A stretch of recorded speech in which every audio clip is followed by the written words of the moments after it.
Welcome to the Brew Crew Review Podcast, the show by fans for fans of your Milwaukee Brewers.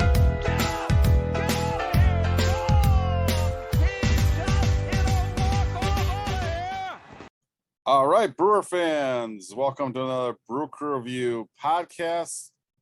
My name's Craig. Joining me today is Scott and Vince. Hey guys, baseball is back. That's right, guys. Yeah, good to hear from you. We haven't talked for a little bit, I guess, on our actual podcast, simply because there wasn't all that much to talk about unless we were labor lawyers or, somehow involved in the MLB negotiations. And by the way, is Chad on tonight or not? I don't think he is.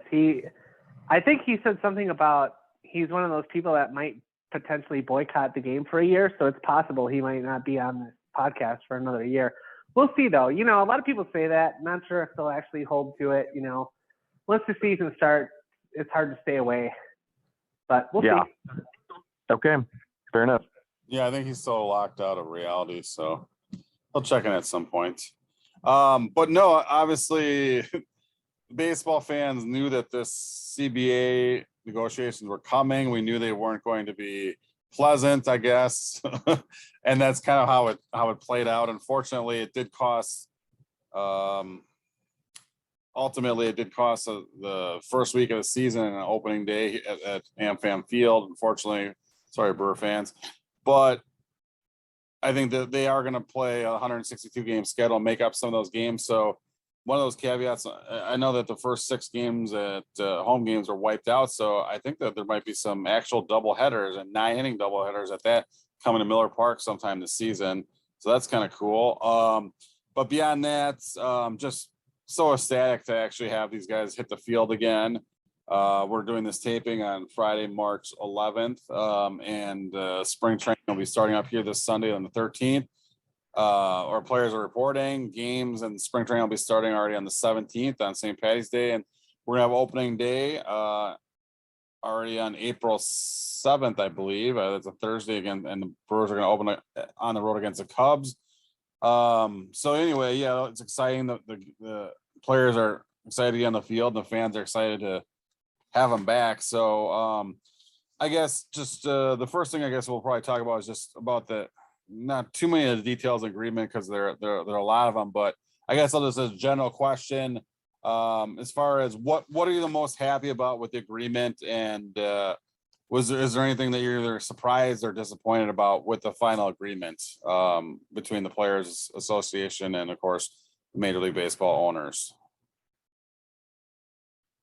For me at least, I'm just overall happy, of course, that there is an agreement, because I was getting a bit pessimistic. I think that, I can speak for a lot of baseball fans that there was an incredible sense of disappointment, and that, there was this build up to a potential deal. What was it, 8 or 9 days ago, and it turns out it was just a PR stunt from the owners, and then it seemed like there was about a week later, another day where there was build up, and then it was the players who rejected a deal, and then all of a sudden it just happened the next day, and that was exciting. So, but those 2 days, I think, just kind of put me in the mindset that, hey, any deal at this point is going to be a good deal. I think that overall, as far as the details, what I'm most glad about, I'm really glad that that we are not going to have 7-inning double headers. I'm really glad we're not going to have like the automatic runner on second base entering extra innings. I'm really glad that,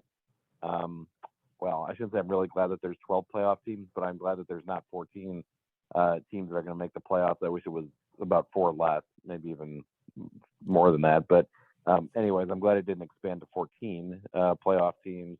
So for all those things, I'm thankful. But, of course, number one is just that they're back on the field at all. I'm glad that there's going to be a Brewers baseball season this year, and a full one at that. And that's the other part. It's a full 162 game season, which I'm very thankful for that. Yeah, absolutely. I think what everyone's happy about is that it's a full 162 game season, and there's no way that anything could go wrong. We have it completely wrapped up and clinched. Everything is fine. But no, it is really good. I mean, I guess I was just thinking that if we're going to lose games out of this season, it shouldn't be because two sides are bickering. It should be something, decent, like a worldwide pandemic or nuclear war or something, So, yeah, hopefully we get 162. My favorite thing that I'm glad with is nobody on second base and extra innings. That's the one takeaway that I really like. I know a lot of people like it because they think it's going to be almost over. Like they think, oh, this game's going to be over soon. And every game starts with a runner in scoring, or every extra inning starts with a runner in scoring position. So you're going to have instant drama basically. But wasn't really for me. It was a nice little wrinkle, but it's not something I wanted to see permanently.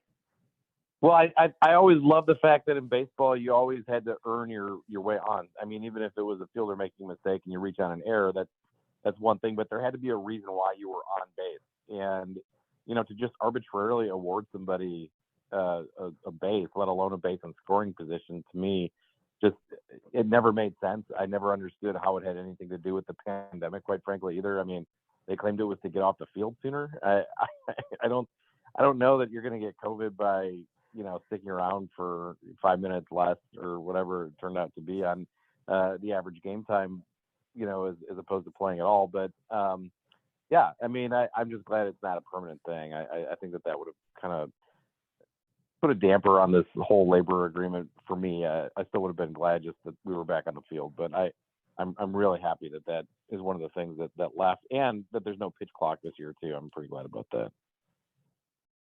Yeah, so you guys touch on for sure pretty good points, and I'm happy about those things too. And I guess the going into this, what I had said to myself is like, I really just don't want there to be a 14-team playoff. I knew that they were definitely leaning toward expanding it beyond 10. And I was like, I don't even like Vince. I don't even really like anything beyond 10. But I thought, well, if anything, I could maybe live with 12. But 14 is just going to kill the sport. So that I wanted that to somehow not come out of this. And I was very fearful that I was going to, just because I thought that there wasn't that much that the owners really wanted from their side of things. And I thought that would have to be the carrot that had to be dangled by Players Association to get allowed what they wanted. But luckily, and kudos for the Major League Baseball owners for this, that they didn't like really be dead set on getting that 14 teams. I think that's going to be in the long run really good for the game. So that was that, and I didn't want to miss half or even a month of the season because of these stupid negotiations and how that the lockout started way early and they did no negotiating. And then I really thought missing any games is completely unnecessary and avoidable. And ultimately, they came right up against, having to miss several weeks or even up to a month. In reality, we're missing the first week, but they're going to make up the game. So I guess those two things coming to fruition, I couldn't be any happier, I guess, with how it played out. And I think it was really a fair deal kind of for both sides. I think the players got more this CBA than they have in many others recently. And I think I got to give kudos to the owners for actually coming through and kind of meeting them halfway on some of those things that I think fixed some of the things in the game that really, really were important. It was a little bit frustrating seeing all of a sudden them trying to come, even though I agree with it, like trying to throw in the international draft at the last minute. But I think that, cooler heads prevailed and they even came up with a decent compromise to even address that possibly during the CBA, even this year. And if they can't come to agreement on it, then the qualifying offer will still then be stuck on the table. I know the players don't want that. So I have a good feeling that maybe they'll even hammer out this international draft details during this CBA. Of course, that most likely wouldn't start till like 2024 season anyway. But I think they have to work out an agreement this year.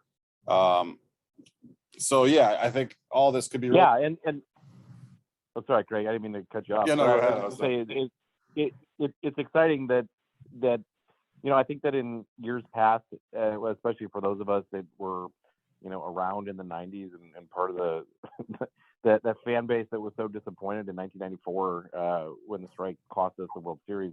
I think that both sides were pragmatic enough to understand that, yes, either way, if you miss games, it's going to cost the sport a lot of money and fans. But I was excited to see that they were able to say, all right, we still have these outstanding issues, but we're gonna find a way to actually play the games and still work on those issues. And I wasn't expecting that. That was one thing that was really exciting because, like you said, the fact is that there's still some significant disagreements about the international draft. I do happen to think that it was an ongoing discussion that was happening, for longer. But I'm glad that didn't table the entire, set of momentum that had built up to getting an agreement in place that covered at least enough of the groundwork that would allow the season to start on time. That's what was, a pretty optimistic takeaway for me. And the other thing too is that I think that more and this is going to sound kind of weird given the fact of how frustrated we all were in the past few months, but I think that the fan engagement on this round of talk was greater than at any other time in baseball history, simply because of social media. And I do think that actually played a role in the owners wanting to continue to negotiate and to the players accepting the deal finally at the end of the day. I actually believe that there were enough ways for fans to express their opinions on this CBA than at any point ever in the history of in the labor history, I should say, of the sport. So I do think that this was kind of an exciting thing for the fans to almost play a role in creating this momentum for a deal. Yeah, it would have been nice, especially I guess if Twitter or something like that would have been around in the 90s, maybe we could have avoided that strike and made the playoffs and made a run. You never know. Right. I mean, what you saw, like it was almost in real time. You saw a lot of like the players' reps, especially, who were interacting with fans on Twitter after, a day of labor negotiations. Max Scherzer had to put out a tweet talking about why he's opposed to certain aspects of what the owners had proposed in one of the rounds during the initial discussions in Jupiter, Florida. It was really interesting to watch in real time because the players were reacting and the fans were interacting with them, and you could see that this was actually, kind of a dialogue that was taking place. I'm not saying it's the end all be all. Obviously, core economic issues are going to be what sways this at the end of the day. But I am saying that there was definitely a voice that was heard in this CBA negotiation that wasn't heard in others historically. Yeah, those are very interesting points. And I think that everyone is just really fired up for the baseball to be back. And I think that the thing that just puts a smile on my face is that not only is baseball back, but it's back like almost immediately, like within a couple of days of this agreement. They're hitting the fields down in Florida and Arizona for spring training, and obviously it'll be an abbreviated spring training, but there'll be games already within a week starting up down there, and they're the actual opening day is only then a few weeks away, less than a month away here for Major League Baseball to kick off. So I think overall you just this is more than what we could really hope for, and it was getting really, really hairy there. It really felt like we were going to lose Vince here and he was going to give up baseball for at least a season, if not forever. And no. Giving up Major League Baseball, I would have definitely been at minor league games and at college games, just for the record. No, exactly. And even there's parts of, because of how this played out, there's still parts of it that I'm not going to renew my MLB TV subscription. And even that, there was like some kind of special on tickets for the new opening day at AmFam Field. And I was like, no, I'm not supporting that. So anyway, I mean, there's just certain things. Greg, I was going to make an announcement. I'd rather spend a little bit more of my baseball funds this year on minor league baseball, or even, some local independent leagues like Milwaukee Milkmen or something like that. Like, I just don't think, because of how this kind of played out, that there should be some repercussions for it. But anyway, Greg, I was about to make an announcement though on the show that my brother texted me, and he actually got opening day tickets, an opening day ticket for Lena and I to come up. So, oh, nice. Yeah, I was going to invite you to our tailgate party at least. I don't know if you're boycotting opening day, but just wanted to tell you. I'm sure Scott will fly up too. Well, no, I don't have tickets, so oh crap. I'll be there for sure. So. I'm sorry, he got 4 and he invited one of his other buddies too. So, but we'll figure that out. But anyways, I will. If I can get a ticket off StubHub for like $1, a couple hours for kickoff, I'll probably do that. Sounds good. Well, you're welcome to join us in the parking lot either way, and Scotty will be out there manning the grill, I'm sure. Awesome. Probably not, but yeah. All right. Well, obviously, I guess the next question is there some unfinished business with the Brewers off season? if fans remember way back when, which is just before December 1st of 2020, or I'm sorry, of 2021, I should say. Let's not go that far back. 2021, where the Brewers made kind of like a very last minute move before the lockout actually went in effect, and they acquired Hunter Renfroe, gave up Jackie Bradley Jr., which is no loss, but a couple of pretty nice prospects. And I think that move kind of shored up portion of the middle of their lineup. And do you guys think that we're done in the offseason, or do you think that we'll be lying in the weeds, possibly pouncing on any of these remaining free agents that maybe their price comes down, or even maybe make a trade or something like that for a player that loses playing time because of a signing of a free agent or something like that? I guess, what are your thoughts? How much more will the Milwaukee Brewers really do to shore up their roster here heading into the 2022 season? I mean, to me, the Renfroe transaction was fine, but it replaced Avi Garcia leaving for the Marlins. I think, as we probably talked about on one of our last podcasts, but I don't know that it moves the needle, and I think that we still need some offense. I think that was our biggest, it was obviously our biggest problem throughout the year last year. We had such outstanding starting pitching, such outstanding pitching out of the bullpen, but it was our offense that struggled at times. And again, Garcia had his flaws, but he certainly provided a consistent power threat from the middle of the lineup. And again, Renfroe to me just balances that out. He doesn't, and kind of makes up for losing him. He doesn't add anything yet on the plus side. So I still think we have to go out and get at least, one more big bat. And I would be surprised if we didn't do something else in the bullpen yet as well. I know we've got some excess in the starting rotation. We could probably, put a guy like, I don't know where Ashby's going to fit in or somebody like that. But, Brad Boxberger is a free agent. He played a huge role for the Brewers in the bullpen last year. We haven't really filled that need yet either. So I definitely think that we're going to either pick up another bullpen arm or re-sign Boxberger.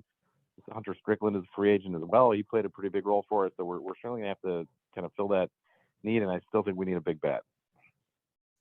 Hopefully Matt Olson. I'm sure that's what we're working on. It would be nice if we went out and actually traded for an all-star and brought them into the batting lineup and be able to, have brought them out all the time and improve the team. But that's kind of more of a Cardinals thing, it seems like, the last 2 years. I'm really hoping that we can have a better offseason than them. But, we'll see. We have to improve the offense. I mean, I get it. Some of these guys might be a little bit better, but no, I don't even think that Renfroe is going to be able to put up the numbers that Garcia did last year, but hopefully I'm wrong. But no, it's going to be interesting. I definitely think that we're going to have, in addition to all the things that Vince just listed, we're also going to sign about a half a dozen guys that have options that we're just going to throw them all against the wall and, shuttle them back and forth between the majors and AAA and see what happens. That's definitely a Stearns thing. So we'll see how it goes. But yeah, I think I saw somewhere that the projections had us at winning 97 games this year. I'm like, wow, that's incredible. Put us right up there with the best, teams we've ever had in our history. And I don't see how that's going to happen with this offense, but we'll see. We said the same thing last year going into the year, and then it didn't work, and we traded for Adames in May. So at least we made a move, and we'll see how it goes. Yeah, and I guess the one thing that we should mention to our fans, I'm sure they're already aware, it is 100% official now. The NL has adopted the designated hitter. And so that's a whole nother offensive spot that has just been added that the Brewers, of course, did not have previously. And so that's another area where you can really get some more offensive production. Now, unfortunately, all of our NL rivals will be getting more offensive production off of that spot as well. And a lot of them had more offensive depth than we had to fill that. So I feel like we need to do even more then. So I really feel like we need to sign or trade for one more big bat, because like Vince said, I agree with him. Renfroe is really only replacing Avi Garcia's middle order kind of power production, and they're similar players. And I really don't think Renfroe has much more upside than Garcia did. So I really feel like we really need to make a bigger move. And I know we've already talked about with this amazing starting pitching that the Brewers have, which just is so foreign to us as a franchise of the last 50 years or whatever, for the most part. I really feel like we need to take advantage of that by not wasting our offense on, similar guy, and not to throw guys from last couple off seasons on their bus, but like we really can't afford to have like Ryan Healy's like, platooning or doing whatever. I mean, we really need to have quality bats in the lineup. And unfortunately, some of the moves that Stearns has already made this particular offseason before the lockout remind me a little bit of that same bargain bin type stuff. I mean, no offense to like Mike Brosseau, but I mean, he kills left-handers and can play some first and third, which we need some depth there. But really, I mean, we need to have a little bit better quality. And I think there's some quality free agents out there. I don't know how much their prices will drop, but I really feel like we need to sign. And so I guess the top 4 free agents that I would say make the most sense for the Brewers, and we can discuss this a little bit whether or not you guys agree if there's someone else. But I really feel like Anthony Rizzo would be a great addition. I feel Jorge Soler would be a great addition. Another former Brave outfielder, Eddie Rosario, would be a nice addition. Yep. And of course, former Brewer actually, and Nelson Cruz, I think would be a nice bat. And not only that, but one would. Craig, do you remember when you threw stuff around a hotel room in Nashville when we traded Cruz to the Rangers? Did you like flip over chairs and stuff? I do remember being a little bit angry, but I mean, I've worked on my anger management since then, but that was kind of at the peak time when, I mean, the Brewers did do very stupid things back then. It was hard not to get really upset and frustrated, but I mean, yeah, that was not a fun day. So, I mean, the bottom line is, in fact, we were in like Nashville. I think we were supposed to interview Cruz that day. Or something like that, and it didn't work out. But anyway, declined the interview with Kevin Mensch, but I mean he hadn't arrived yet, so whatever. But the bottom line is Nelson Cruz. I mean, he's getting up there in age, but his production really hasn't declined. He seems like he'd be a perfect fit for our DH spot, and not only that, but he'd be someone that doesn't really require a long contract. I think you could easily get him probably on a 1-year deal. So for a team that's built. I mean, he seems like he'd be a really good fit. However, he's almost like my backup plan. But I think I mentioned to you guys in the text, the Brewers usually seem Peterson. The Brewers usually seem to make a move that usually I don't like. So I'm fully trying to like brace myself for us to sign someone like Jock Peterson or something terrible like that. Because that just seems to be something that we do, but I'm trying to be hopeful that maybe we can land one of these key free agents. So is there any? Yeah, maybe then the Cardinals will go get Olsen to back up Goldschmidt. It'll be something like that, and we can get Jock Peterson. But but guys, here's the thing with the DH slot and kind of what the Brewers are thinking, and I know Scott, you're going to be down at spring training with our press passes and all, and you can ask David Stearns, but. I think that. Oh no, the Brewers denied our press passes. Oh, okay. If I had to guess though, I would think that we're almost looking to slide Keston Hiura into the DH slot. I mean, what do y'all think about Keston's role on the 2022 team? Obviously, he had his struggles last year, but I don't think that we're just going to put him back, in the infield necessarily with Colton Wong manning second base. It didn't seem like he was well suited to play first base. So I'm wondering what you think about Hiura. I think that's where he's going to wind up getting some at bats, but as far as how many, it's going to depend on which Keston Hiura we see next year, or next month. But yeah, it's going to be really interesting. And actually, now that I think about it, you know what? Okay, so now you're talking about half the league is going to, or all of the NL is basically going to be potentially looking for another DH. I mean, some of them obviously have something, in the farm system that they can bring up, or they just have a really deep bench and they can give more people at bats. But Yeah. With so many teams bidding on free agents now, I think that's actually going to make it so that we're even less likely to go after like a big name free agent, because I just think it's going to, I think there's too many bidders. The market. Yeah, the prices for sure. And so don't be surprised if, like, we re-sign Vogelbach and we have a Vogelbach here a DH or something like that. Like, honestly, that's where we should probably, set our expectations, because I think that's more likely than not. Well, I mean, there's only so many roster spots I tend to agree. I tend to agree. I just think that that's kind of his MO. I don't think he's going to spend a bunch of money on a DH. I could see him being more likely to trade for a guy. And again, I keep saying his name because I'm hopeful, but I'm not actually expecting it. But a guy like Matt Olson, who, I think that then that's a guy who can play first base most of the time. He can also slot in at DH when he needs a day off. And, Rowdy Tellez can still play first base. So I don't know, but I would say that it's more likely that we're going to go make a trade than it is to maybe sign a big name, at least as a free agent. Yeah, and it's kind of disappointing. I agree with you guys, unfortunately.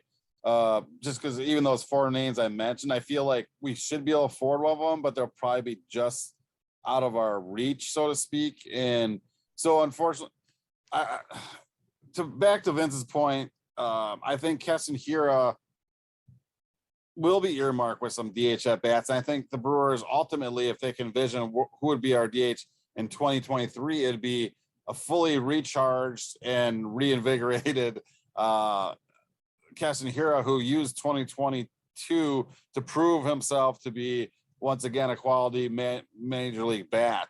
But going into this year, what we've seen from him last year in particular, but even in 2020, was just borderline horrific. I mean, to be quite honest. So I don't think he's earned even one major league at bats going into this year. I mean, I kid you not, like he be a major leaguer at bats like he did last year. So if he comes into spring training and shows that same basically lack of plate discipline on top of everything else, like I just think there's just no way that you can consider him an option. But I am personally hopeful that he's made some adjustments this offseason and that last year was a complete anomaly and he'll figure it back out, because I do think he's young enough that he still has plenty of potential. But then again, I do think the kind of ship has sailed and the image of the Keston Hiura I thought that we were going to get like 2 years ago. I don't think that he'll ever be that I thought he was going to be like a borderline all-star player. And I just don't feel that way anymore. I think if he can become an everyday regular, that it'd be a great accomplishment at this point.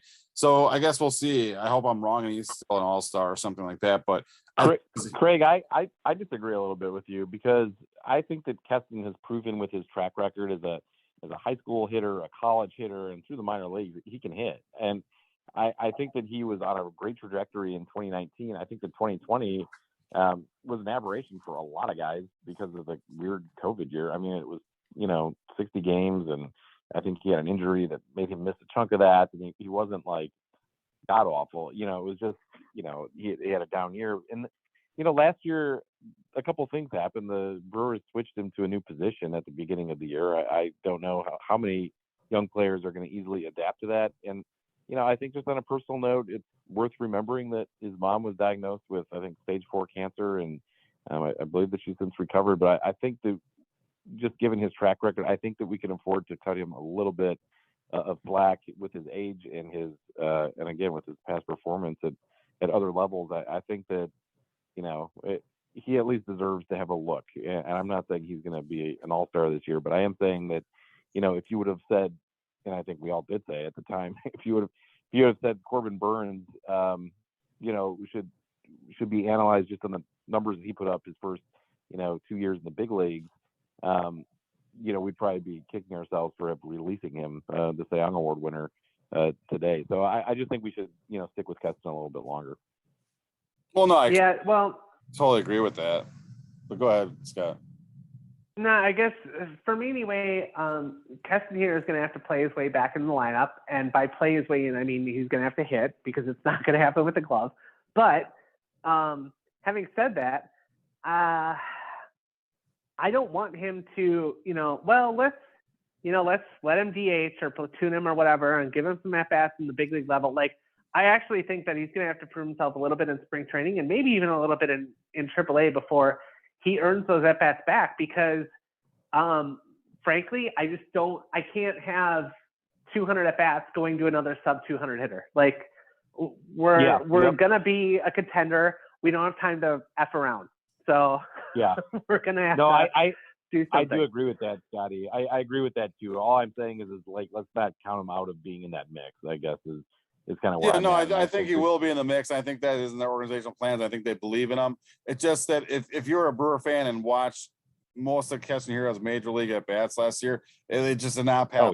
Test. It was just it didn't get much. I'll tell you guys this though. The one time that he gave me a little bit of hope was kind of weird, but if y'all remember when I was at that series in St. Louis and the Brewers mysteriously called him up. It was like an hour before game time when they made the announcement, and then he was in the starting lineup. And Lena and I were there. We were happened to be in St. Louis for the series on our way back to Texas, and they were. I actually had a chance to talk to Keston that morning on the way into the stadium, and he seemed pretty upbeat, and he looked great that game, and he had a couple really hard hit line drives. I think he took a walk. I think he got a base hit, and it looked like the Keston of old. And again, that was just a random, one or two game, very, very, very small, kind of meaningless sample size. But I will say that it passed the eye test, even for just that short little snippet. And it almost seemed like he had figured something out by all that time in AAA last year. But again, way too soon to tell. Nothing should be taken out of context with that series. But there are still, some positive signs, I think, with Keston. He's, a guy who's certainly going to put his work in, it sounds like. To improve. And anyways, my whole point was just that he should not be just discounted. I think that, certainly with this new DH in the National League, I think that he could be counted on to at least get a few at bats at that position and hopefully, be much more like the Keston of 2019. I'm really hoping that he kind of takes the path of like it kind of, to me anyway, it kind of makes me think of like Gene Segura's last year with the Brewers. Like he had some really rough times. He had some, obviously he was battling with, his, I don't even want to say, I didn't want to bring it up, but I wanted to be like, oh, well, his off-field issues. But that sounds like, he did something horrible. But no, like, his kid died, like Jesus. But, right? That's what it was, right? I think. Yeah, no, it was awful. Okay, and then he got, then he gets smacked in the head with a bat from Braun, and then it was like, oh man, this guy's had a rough go all of a sudden. And he had a really horrible year with us, and we cut him loose, he's still in the league, like, and he's still been a very, he hasn't been like an amazing player, but he's been a very consistent, productive hitter, and I think that that's kind of what we're looking at and hoping that Hiura can become, and we'll see how it goes. But yeah, I don't think we're going to write him off, but he's going to have to, prove himself again. Yeah, that's a good analogy, Scott. And I hope you're absolutely right on that. Cause I still see Keston having a long major league career. I just have, I guess, tempered my expectations on the high end of what he could become. And he maybe still could reach that ceiling, so to speak. But I think that his floor, so to speak, is that he just can't hit Major League Baseball, period, and he could be out of baseball within a year. I mean, I think it's really that big of a difference between floor and ceiling now, and I never envisioned that with him. So we'll see. I hope that we're right, and it very well could be the case that that's what the Brewers are thinking too, and therefore, if they even don't start him, right off the bat at the Major League level, they want to get some at bats at AAA, like you're mentioning, Scott, which I agree with. We do have other options for DH, including like Tyrone Taylor, so who I think has earned some at bats as well with his play last year. So I think that we could be fine with what we have. I just don't think that we should settle for what we have going into the season. But again, we've seen in past years, especially last year, that the Stearns and company are not afraid to make tweaks to improve the ball club throughout the season. Not just before the season starts, not just before the trade deadline, but kind of throughout the season. And so it may be one of the same philosophy that we may just start with, especially with the short spring training, that we might just start April with kind of what we've got. I hope I'm wrong though, and I hope that we will kind of foot the money for one of these free agents if indeed it's within our budget. So we shall see. So I guess. Well, we probably have to point out too. Go ahead, Scotty. Sorry, really quick. I was just going to say we probably have to point out too that like not only that, but like we have multiple new hitting coaches, so hopefully one of them is going to be able to work with him. And that should hopefully turn it around. So let's not forget to mention that too. So yeah, we'll see how it goes. Yeah, and one other thing too that has come out of the latest CBA talks and has not been determined yet somehow is the number of guys on the active roster in the month of April. So there has not been a set number yet, apparently, and GMs are going to make a decision about that collectively within the next few weeks before opening day. My guess is it'll be 26, like it has been recently, or it was at least for 2020 season, I believe, or was it 20? Well, that's the minimum. 26 is what the union and Major League Baseball have agreed to, but it could go as high as I think 28 or 29. My guess is it ends up being like 27, 28. We'll see. I mean, it's interesting because I think, that'll be interesting how that plays out. And again, if I think that the higher that number is, the more likely the Brewers are going to do some type of platoon situation, because I think that I honestly don't anticipate there being a game, at least for the first couple months of 2022, where we're facing a left-handed starter that Mike Brassau was not in the lineup in some fashion, because I really think that's what their plan is. They know he matches lefties, and they're going to have him in their first, third, or DH for every time we face a lefty. So that means someone else is not getting at bats. So again, the more guys we're able to put on the roster and the hitting bench, I think the more platoon type roles we may see out of first, third, and DH, so to speak. But I think Keston will be in that mix, and I'm excited for the 2022 season because I think he still is a big part of our future, but hopefully. So one other thing about the CBA that before we get into we got a special Rapid 9 coming up actually, but before that, real quickly, one of the kind of interesting tidbits that came out of the CBA agreement today that we were reading about, I know, is that starting not this season, but starting next year, somehow that every team is going to play at least one series against all 29 other teams in baseball, which are going to have some serious ramifications and cut down on the number of series, of course, that we have against division rivals. I mean, really cut down on it, probably in less than like half the amount that we used to be. So I guess what's your overall take on that particular wrinkle that'll be happening starting next season? Well, I think that one of the biggest things that, baseball has had an issue with in the past 10, 15 years is kind of marketing the game as a whole. I mean, you get these, kind of regional dynamics that go on. But, my brother and I were talking about this, and I happen to have seen him play, but like he's never seen Mike Trout play before. And that is something that, he as a diehard baseball fan would really like to do, but he hasn't had time to, go to Anaheim or go to Seattle or go to, Houston or whatever, because he just doesn't have time for that. But now with Mike Trout coming to Milwaukee once a year or every other year, that's exciting for him as a baseball fan. And I can appreciate that. So from that perspective, it's good. I do think that it was getting a little bit repetitive, some of these interdivisional matchups. I mean, we had 5 series every single season against the Pirates, and then 5 against the Cardinals, and 5 against the Cubs, and 5 against the Reds. So it really does take up a huge chunk of your schedule. It seems like we're playing a lot of games against those teams. So I guess from that perspective, it's good. I think it'll be good to kind of freshen it up a little bit as well. So yeah, I'm not opposed. I do find it to be kind of interesting. It seems like it is another step towards the kind of complete erasure of the differences between the American League and the National League, I guess, at this point. So not sure overall if that's a good thing or not, but I guess I'll look at the positives and a couple other things I mentioned. Yeah, I mean, personally, as a baseball fan, I like it. As a Brewers fan, I don't like it. As a baseball fan, for exactly the reasons you already mentioned, it's awesome. I mean, it was disappointing when I don't know. I wanted to see Ichiro at Miller Park, and it was like you had to wait forever, and then and be like, oh, okay, well, hopefully we'll see you again in like 5 years. But right.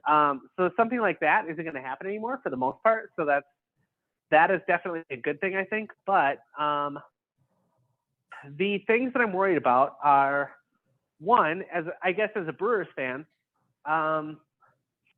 you're gonna miss out on like Cardinals and Cubs fans travel well, and that's missing revenue. I mean, unless like I guess if that other road team is going to travel just as well, which is probably unlikely.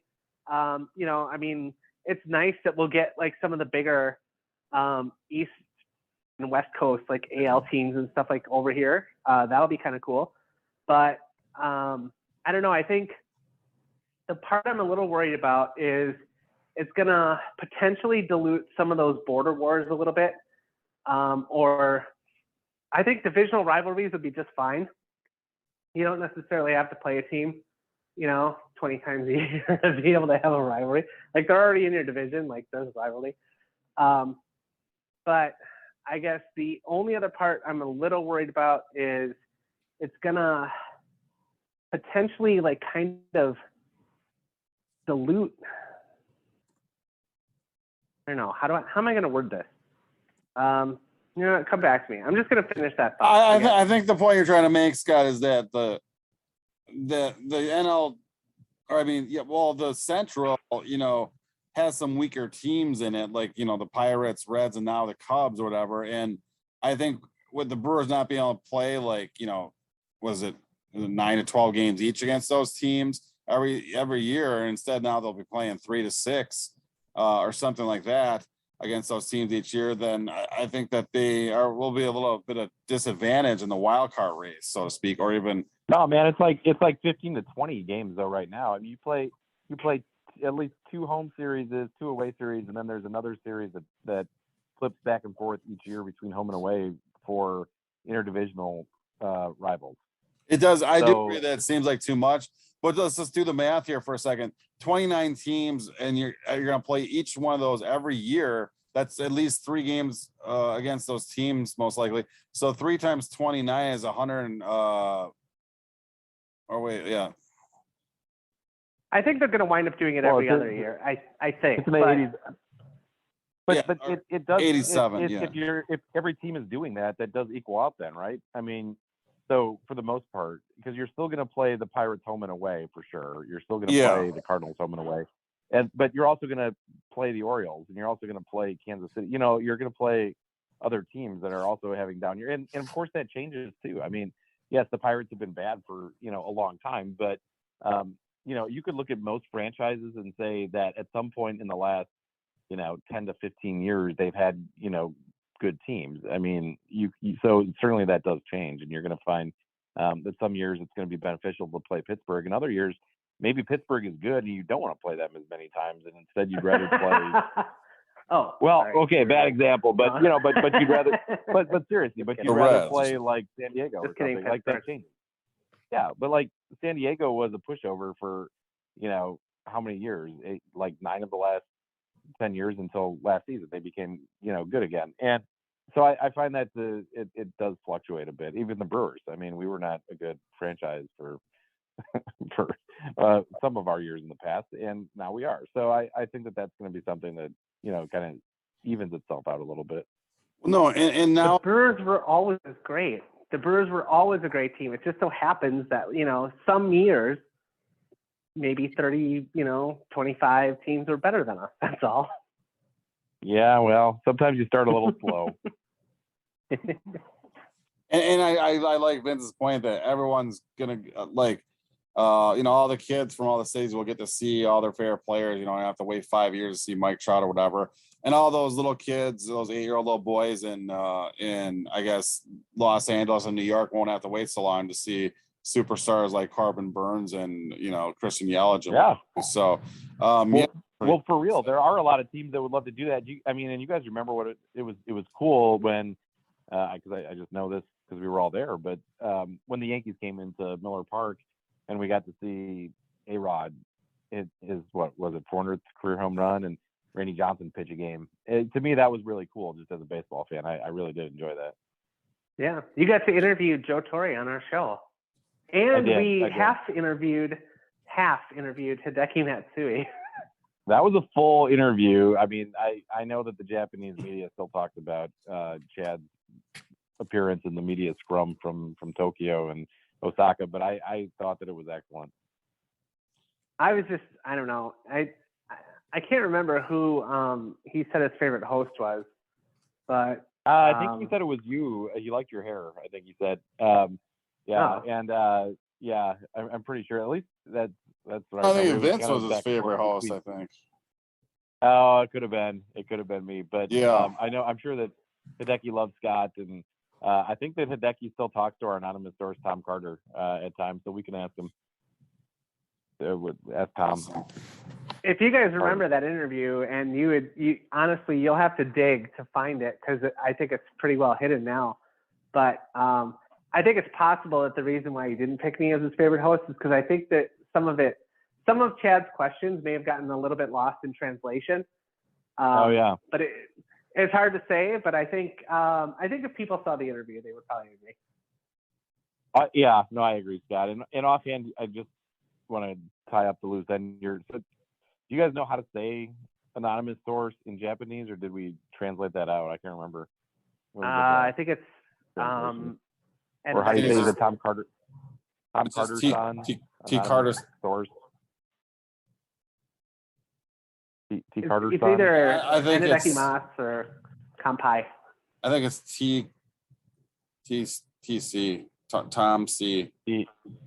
Tom C. or T. Carter's son or something Don like Carter. that. I feel like we're about 15 seconds away from getting canceled for like cultural misappropriation or something. We're well beyond that. No. So one other they'll get us for copyright issues on the music way before that.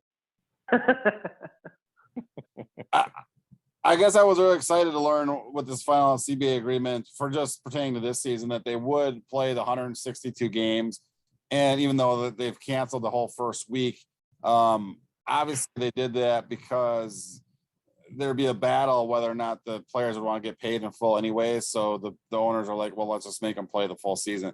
And I really like that they did that. What it's going to mean is there's going to be some, to make up the week of missed games, there will be some double headers, most likely even at AmFam Field or whatever this year.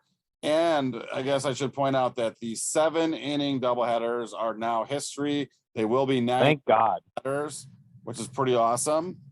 And so in honor of that, our Rapid 9 for today is going to be a Rapid 9 doubleheader with 9 full innings for each of the doubleheaders. So that's like 18 questions we got coming up, Scott. Now we only have like 5 or 6 minutes left in this podcast, so we have to kind of do this kind of rapidly. But we're going to go over. Scott, and remember, Rapid 9 doesn't mean much for you. You take your time and don't worry about that. So take your time and explain your answers. And it's just like with baseball, we want to stick around longer. So unless you're the commissioner who wants to cut down on the amount of baseball somehow, but no, take your time and really extrapolate your answers and make sure that we understand. So most of the time, I like to tell a story and give you guys a background on how I got to the answer that I did. But in this particular doubleheader Rapid 9, I have next to no knowledge in it, and so it's more going to be not me explaining like all these great factors that I weighed to come to the answer that I did. It's just going to be me just pulling out an answer and just being like, I don't know that. So it might take me longer to think of it though, but I'll probably only say a word or two. Yeah, I'm gonna have to. I guess the CBA has given me permission to just implement whatever rules I want at any time. So I'm gonna have to implement a pitch clock and a robo to this particular Rapid 9. So what it is, though, we're gonna go over like the top 18 free agents left out there to sign here as of the CBA agreement. And so just go ahead and we'll go around the horn and just guess what teams you feel that they're going to sign this. So let's get it started. Top of the first inning. Scott, start us off. Freddy Freeman. which team would you guess he's going to sign with? I know I've heard a lot of rumblings, but I think he's going to go back to the Braves. Okay, Vince? Yep, same Braves. I think that he's using the Dodgers as a way to make the Braves kind of wake up a little bit in negotiations. All right, I guess I'll be different. Go with the Dodgers. All right, second free agent, second inning, shortstop Carlos Correa. Ooh, Hmm. Yankees. Oh wait, Scotty, Yeah, Vince, you go first. Go first on all these. Yeah, no, you lead it off, Vince. We'll switch it up. Okay, Yankees. Much to the chagrin of my Astros loving fiance. Astros loving.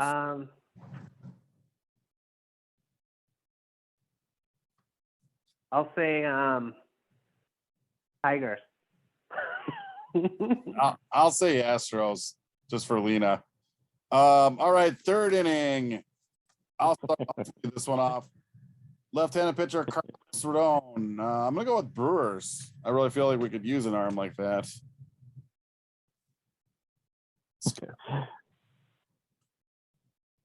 Scott. See. Wait, I don't remember who he. Okay. Giants. You took my guess. I'm bound to get one of these right. But yeah, we'll just who knows? Big wild card. All right. Well, moving on to the. Wait a second. I guess one of your interns is trying to flag me down here. I guess Carlos Rodon has signed a 2-year contract. This is breaking news with the San Francisco Giants. 2 years, $4 million. So I guess you guys both got that right. Dang it. I was really hoping for Brewers. Good job, Scott. Your intern was on it. All right. Yeah, fourth inning, shortstop, Trevor Story. Hmm. I'm gonna say Cubs. No. Yeah. You can pick someone else. You don't have to shoot down Vince's answer. Fine. Cardinal. Oh, I'll say Paul DeYoung. I'll say the Yankees. All right, fifth inning, third base / outfield, Chris Bryant. Scott, lead us off. Let's see. I don't know. Chris Bryant. He could. I mean, outfielders could go just about anywhere, and so you kind of just have to follow the money at that point. I don't know. I don't know. Mets. Vince. The Mets is not a bad guess at all. I'm gonna actually guess he stays in San Francisco. Okay. I'll go with the Seattle Mariners. I think they could use a third baseman since Kyle Seager retired, and I feel like they're an up. Wait. Sorry, yeah, Craig. Yeah, I'm gonna upgrade my guess though. I'm gonna say the Phillies. Okay, that's a good guess. And go play with his buddy from Las Vegas, Bryce Harper. Yeah, that's why I said that. Let's see. Are we up to the sixth inning now? I'll lead this one off. Clayton Kershaw. Oh, that's another nice lefty. I think the Brewers could really use that. I'm gonna predict a wild card here, but I think he's gonna sign with the Brewers. I don't know. What are we gonna do? A 7-man rotation? I guess. Well, we could trade a couple people and bring in a bat then. Stearns always likes to bring in guys better than Lauer that we don't need. Yeah, you think he's better than Lauer? I think he'd go back to the Dodgers, and the Dodgers actually could do a 7-man rotation, still be good. So. Yeah, definitely the Dodgers. Oh wait, wow! These are interns you have are annoying, Scott. Then now they're flagging me down saying that Clayton Kershaw is actually just more breaking news. He just did re-sign with the Dodgers, 1 year, $17 million. What a deal! Wow, they're ponying up for that. Oh well, can't all be winners. All right, next the 7th inning, outfielder Nick Castellanos. Vince, you want to lead off? Yeah. Pipe dream to think about him coming to the Brewers, right? Like that's not very likely. No, that would be a definitely get. I would love it. What the heck? Let's say the Brewers. Let's think a little optimistically. Why not? We'll say the Brewers, and he'll complete at least another team in the NL Central after having played with the Cubs and the Reds. Scott?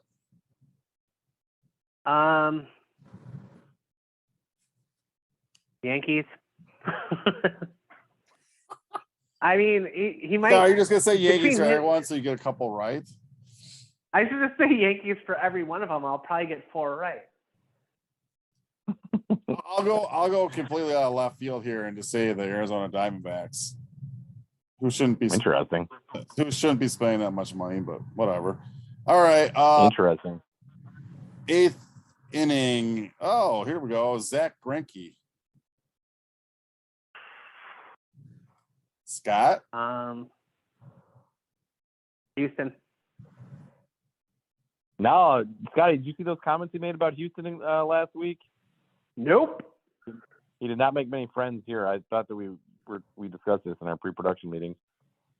In that case, he'll stay in Texas, Rangers. I don't think he likes the rodeo, Scott. Rangers could use him.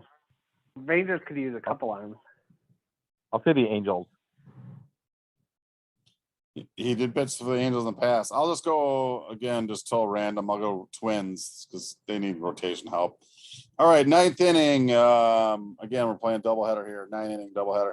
Kyle Schwarber, outfielder.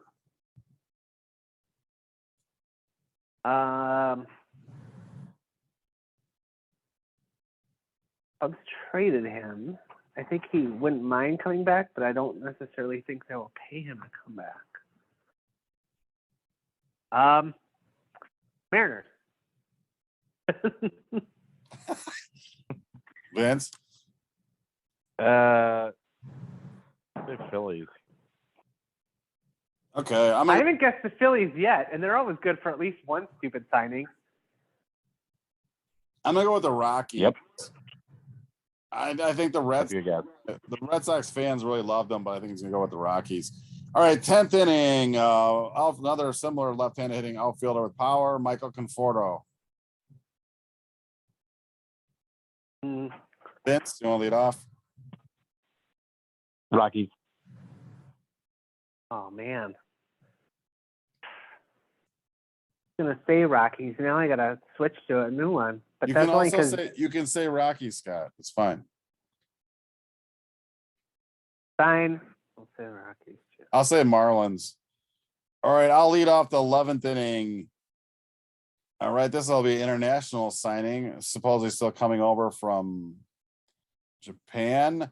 Seiya Suzuki. I'll go with the San Francisco Giants on this one.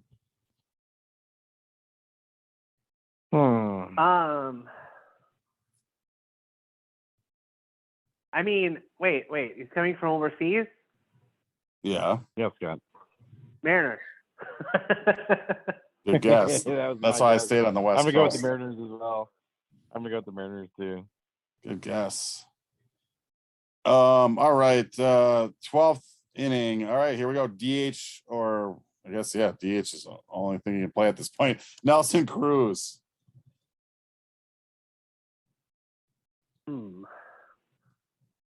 Vince, you want to lead off or skip? I'm gonna actually agree with you that he does sign with the Brewers.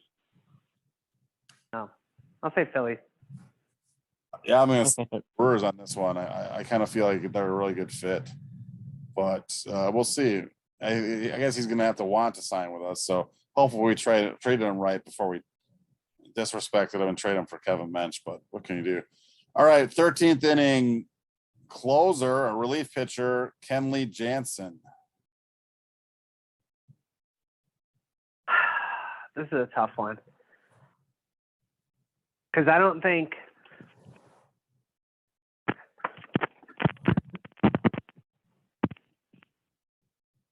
Everyone's still hanging in. my dog attacked my earbud. So Vince, you might want to lead off. Any. I don't think that Jansen is still. I think he wants to come back to the Dodgers, but I don't think the Dodgers are willing to pay him what he wants or put him in closer role still. But I think they'll get it done somehow. I don't know. So I'll say Dodgers. Why not?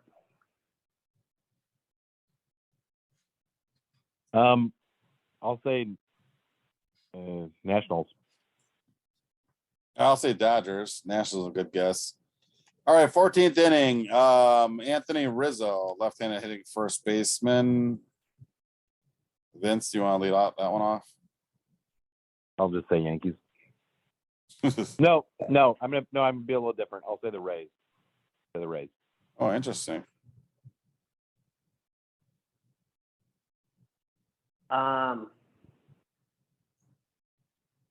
Boy. Red Sox. He did come through originally was a former Red Sox organization guy, but I will go with Yankees. I have a feeling that if they miss out on Freeman, that's their backup plan. Even though they do have Luke Voigt, I think they'll still do that. All right, 15th inning. I'll lead this one off. Jorge Soler. Wish it was the Brewers, but I have a feeling the Braves will re-sign him. I'll go with the Braves. Cardinals. I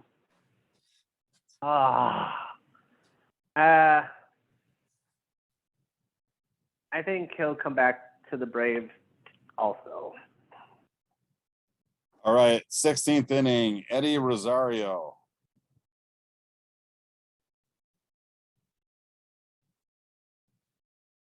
Boy, I mean, are the Braves going to be able to re-sign everyone? No, but he played so good for them, so good for them in the playoffs. I think he'll go back to the Braves too. I think the Braves are going to try to bring them all back. Besides Freddy I disagree because if they're not even focusing on bringing back Freeman, I don't think they're going to have time for these other pieces. I don't think they can lose all of them, but I guess it's weird because after you win a World Series, there's kind of two paths you can go. Like you want to appease the fans, but hey, you just gave the fans a championship. You can kind of do whatever you want, you know? Right. And there was a bit of a flash in the pan element to some of the Braves outfield last year, but whatever. It's probably which outfield? That's my own bitterness because of losing to them in the playoffs. But anyways, I'm going to say Rosario signs with the Orioles. Well, that's an interesting pick. Going with the randomly. I feel the Nationals need some outfield help, and probably their owner has plenty of money to spend, so why not? All right, 17th inning. We're getting toward the end here. Left-handed pitcher, former Mariner, UC Kikuchi. I will. I'm probably not saying that right. I'm going to go with. I'll leave this one off and sign with the Cardinals, mostly because I think he's not very good, and I feel like he'll probably just sign with the Cardinals and be an ass kicker like everyone does. But I'll say he's back in Seattle.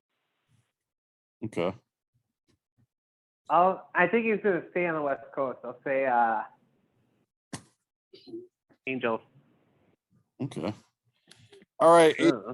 Final inning of our doubleheader here. Doubleheader net rapid 9. I'm going to go with second base / utility man, Josh Harrison.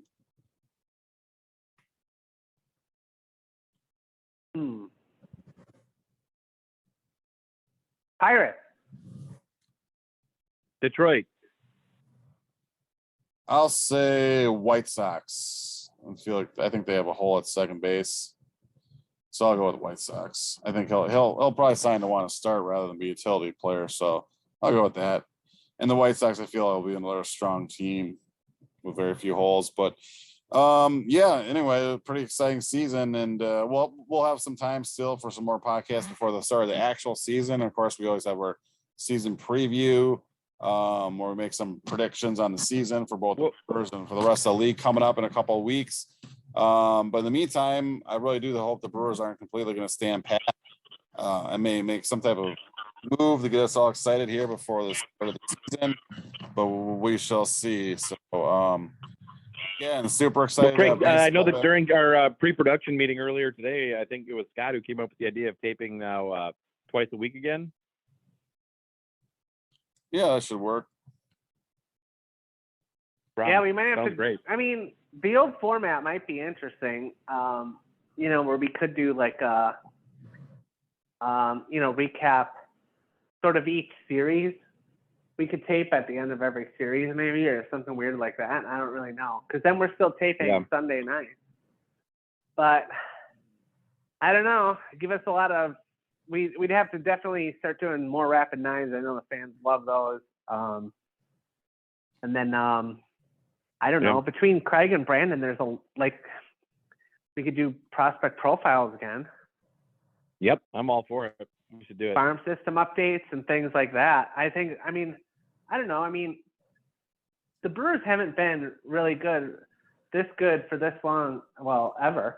But with that in mind, that our fan base knows a little bit more about, I think, the farm systems than some of the others maybe. So yeah, maybe we'll give the people what they want. Awesome. Sounds great.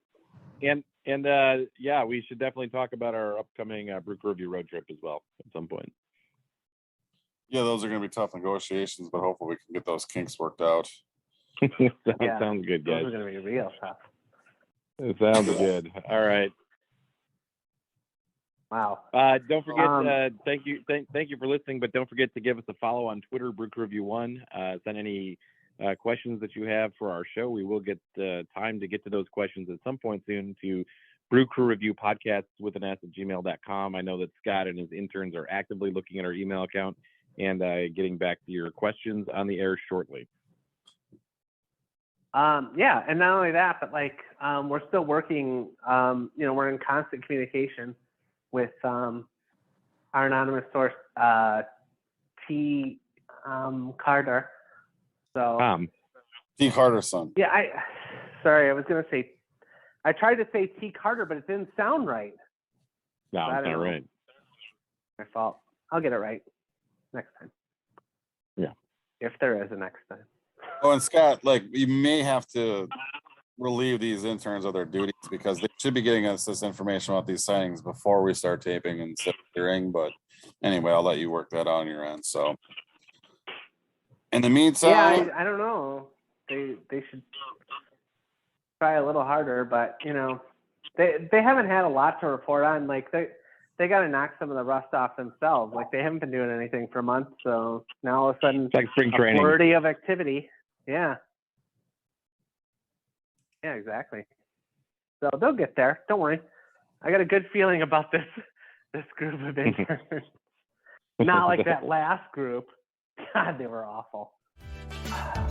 All right, well, pitchers and catchers are finally reporting as we speak, so let's play ball and remember to stay classy, West Dallas. Stay classy, Wisconsin. Go Brewers. Go Brewers. Do.